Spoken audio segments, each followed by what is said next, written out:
నమస్తే ఎవ్రీబడి. నిన్న సంధ్యా థియేటర్ ఉదంతం మీద ఒక వీడియో చేశాను. సో ఆ వీడియో నా మెయిన్ పర్పస్ ఏంటంటే కేసు పూర్వాపరాలు కాకుండా ఒక చిన్న ఇష్యూ జరిగితే ఒక మనిషి మీద పెద్దగా ఎందుకు పడతారు, దాని వెనకాల ఏముంటుంది. ఒక మనిషి ఎదుగుతుంటే సహజంగానే అందరూ ఆశ్చర్యపోయి చూస్తూ ఉంటారు. శ్రీశ్రీ అన్నాడు, నిప్పులు చిమ్ముకుంటూ నెంగికి నేను ఎగిరిపోతే నిబిడాశ్చర్యంతో వీరే, నెత్తులు కక్కుకుంటూ నేలకునే రాలిపోతే నిట్టూరుస్తూ వీరే అని. సో మనిషి అలా అవ్వకూడదు అంటే వీలైనంతవరకు లో ప్రొఫైల్ మెయింటైన్ చేస్తే మంచిది. అలాంటప్పుడు చిన్న చిన్న మిస్టేక్స్ జరిగినా తప్పుకుపోతాయి అన్న ఐడియా. సరే, అది నచ్చిన వాళ్ళు నచ్చింది, నచ్చని వాళ్ళు నచ్చలేదు, తిట్టేవాళ్ళు తిడుతున్నారు, బాగుందని చెప్పేవాళ్ళు బాగుందని చెప్తున్నారు. బట్ ఇవన్నీ కాదు. ఈ వీడియో పర్పస్ ఏంటంటే, ఆ వీడియో తర్వాత నాతోటి బన్నీ యూనిట్కి సంబంధించిన వాళ్ళు కొంతమంది నాతో మాట్లాడారు, పెద్దవాళ్ళు మాట్లాడారు. వాళ్ళు కొన్ని పాయింట్లు చెప్పారు. సరే, ఈ పాయింట్ కూడా మీరు వీడియోలో చెప్పుంటే బాగుంటుంది కదా అన్నారు. అంటే నేను కేసు గురించి మాట్లాడలేదు. సరే, అదైతే మరో వీడియో చేస్తాను అంటే, ఇప్పుడు వాళ్ళు చెప్పిన కొన్ని పాయింట్లు నాకు నచ్చాయి. సరే, వాళ్ళు చాలా నాకు పాయింట్లు చెప్పారు, చాలా వాయిస్ మెసేజ్లు పెట్టారు. బట్ కొన్ని పాయింట్లు నచ్చాయి. బేసిక్గా ఒకప్పుడు బన్నీకి పిఆర్గా ఉండి ఇప్పుడు ప్రొడ్యూసర్గా మారిన ఎస్కేఎన్ ఓ పాయింట్ చెప్పారు. ముఖ్యమంత్రి రేవంత్ రెడ్డి గారు లాంటి వాళ్ళు అసెంబ్లీలో బన్నీకి వ్యతిరేకంగా మాట్లాడితే అది పోలీసుల దర్యాప్తుని ప్రభావితం చెయ్యదా అన్నది ఎస్కేఎన్ గారి క్వశ్చన్. రేవంత్ రెడ్డి లాంటి సీఎం అసెంబ్లీలో తెలుగులో హిందీలో అనర్గళంగా మాట్లాడుతూ బన్నీని తప్పు పెట్టినప్పుడు పోలీసుల దర్యాప్తుని అది ప్రభావితం చెయ్యదా అన్నది ఎస్కేఎన్ ప్రశ్న. నాకు అది కరెక్టే అనిపించింది. నిజమే కదా. ఆల్రెడీ దర్యాప్తులో ఉన్న కేసులో సాక్షాత్తు ముఖ్యమంత్రి కనుక బన్నీదే తప్పు అనేటట్టు మాట్లాడితే దాన్నే ఫిక్స్ చేయడానికి ట్రై చేస్తారు కదా పోలీసులు అని చెప్పి. సో ఈ పాయింట్ అందరి ముందుకు తేవాలి కాబట్టి ఈ పాయింట్ చెప్తున్నాను. ఇక ఇంకా పెద్దవాళ్ళు చెప్పిన పాయింట్లు కొన్ని ఉన్నాయి. అంటే బన్నీకి తెలిసిన మరుక్షణం బన్నీ టీంలో ఉన్న మనిషిని ఇక్కడ పంపించారు. పంపించిన కొద్దిసేపటికే బన్నీవాస్ బయలుదేరి అదే హాస్పిటల్కి వెళ్ళారు. స్పాట్లో 9.5 లక్షల డీడీ ఆ తండ్రికి అందించారు. ఇంకేమైనా మేము చూస్తామన్నారు. బట్ ఈ సంగతి ఎక్కడ చెప్పలేదు. తర్వాత చెప్పారు, అనౌన్స్ చేశారు 25 లక్షలు. ఈ అందులో పార్ట్ ముందే ఆల్రెడీ ఎవరికి తెలియకుండానే ఎవరికి తెలియకుండానే 9.5 లక్షలు డీడీ రూపంలోనో చెక్ రూపంలోనే అందించేశారు. మాకు బాధ్యత లేకపోతే అలా చేస్తామా అన్నది ఒక పాయింట్. రెండో పాయింట్ వాళ్ళు చెప్పింది ఏంటంటే, ముఖ్యమంత్రి హిందీలో ఇంగ్లీష్లో మాట్లాడాల్సిన, ఇంగ్లీష్లో కాకుండా హిందీలో తెలుగులో మాట్లాడాల్సిన అవసరం ఏముందండి, నేషనల్ లెవెల్లో తెలియాలనే కదా హిందీలో మాట్లాడారండి అని చెప్పి మరో పాయింట్ చెప్పారు. సో మూడో పాయింట్ చెప్పారు ఏంటంటే, బన్నీ మీద పెట్టిన సెక్షన్లో రకరకాల సెక్షన్స్ పెట్టారండి. అందులో సెక్షన్ బన్నీకి తెలిసే అక్కడికి వచ్చారు అనేలాంటి సెక్షన్ ఒకటి పెట్టారండి. మరి బన్నీని అక్కడికి వచ్చిన తర్వాత లోపలికి తీసుకెళ్ళింది పోలీసులే కదా, అంటే వాళ్ళకి తెలిసే తీసుకెళ్ళారా?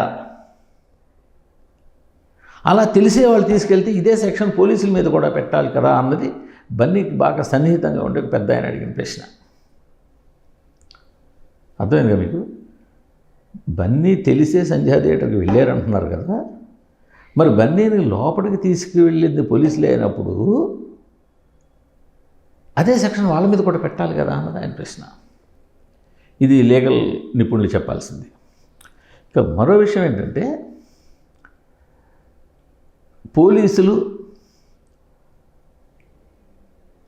లేదా థియేటర్ వాళ్ళ ద్వారా కబురు పెట్టింది ఏంటంటే బన్నీకి వీలైనంత త్వరగా 12 లోపు వెళ్ళిపోండి అని చెప్పారు. మేము బయటకు వచ్చేసరికి జరిగింది 12:05. అంటే మేము వాళ్ళ మాట ఒబే చేయలేదన్న 5 నిమిషాలు, కేవలం 5 నిమిషాలు మాత్రం టైం ఎక్కువ తీసుకుని వచ్చేసింది. సో ఇక మేము ఒబే చేయకపోవడానికి ఏముంది ఇందులో, చేయలేకపోవడం లేదు కదా. సో ఇవన్నీ కన్సిడర్ చేయాలి కదా అంటారు. బన్నీ ప్రెస్ మీట్ గురించి మీరు చెప్పారు, బాగానే ఉంది.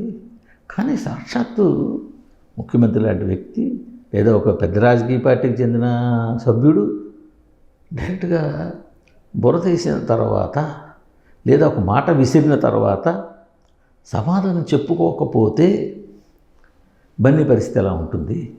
సో అందుకు చెప్పక తప్పలేదు. సో ఇవన్నీ మీరు కన్సిడర్ చేయట్లేదు.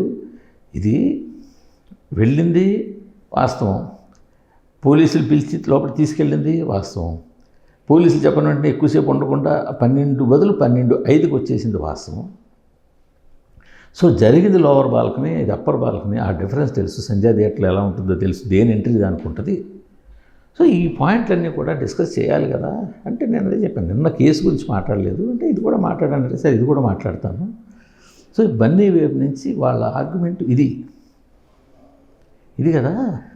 ఇంతమంది ఎందుకు ఒక్క మనిషిని టార్గెట్ చేస్తున్నారు అన్నది ప్రశ్న. ఇంకో పాయింట్ ఏంటంటే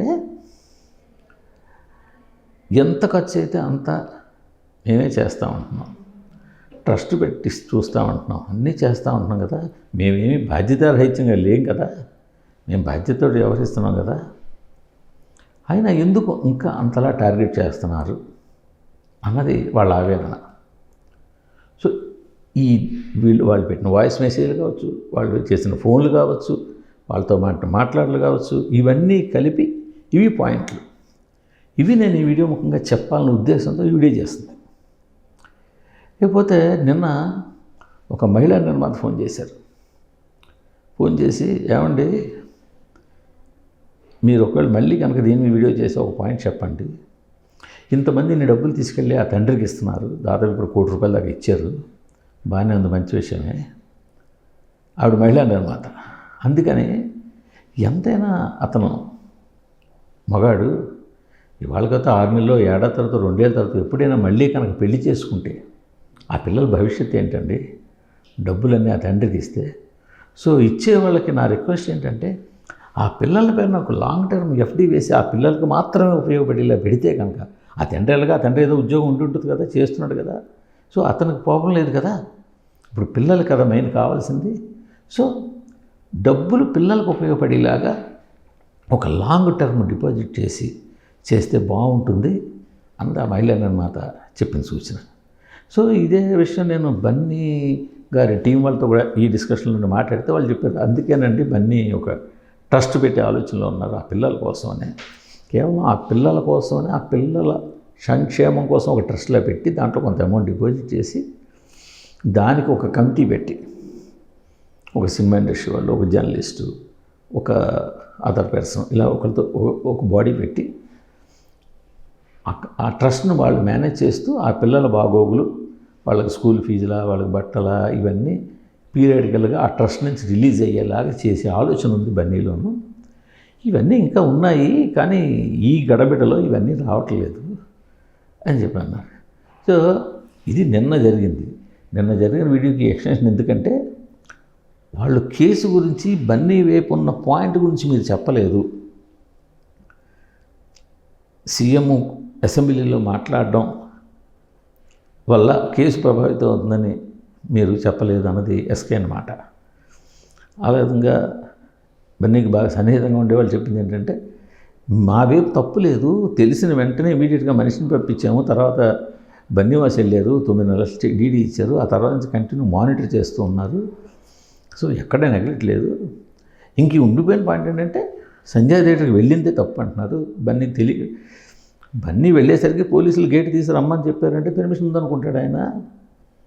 సో అదేవిధంగా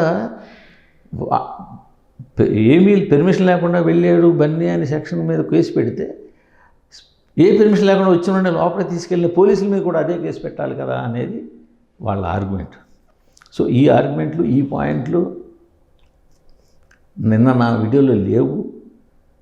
వాళ్ళు నన్ను క్వశ్చన్ చేసింది అది, అందుకని ఆ పాయింట్లు మీకు చెప్పడం కోసం ఈ వీడియో చేశా. సో ఎనీహో, వీడియోని మెచ్చుకున్న వాళ్ళకి ధన్యవాదాలు, తిట్టిన వాళ్ళకి కూడా ధన్యవాదాలు. నమస్తే.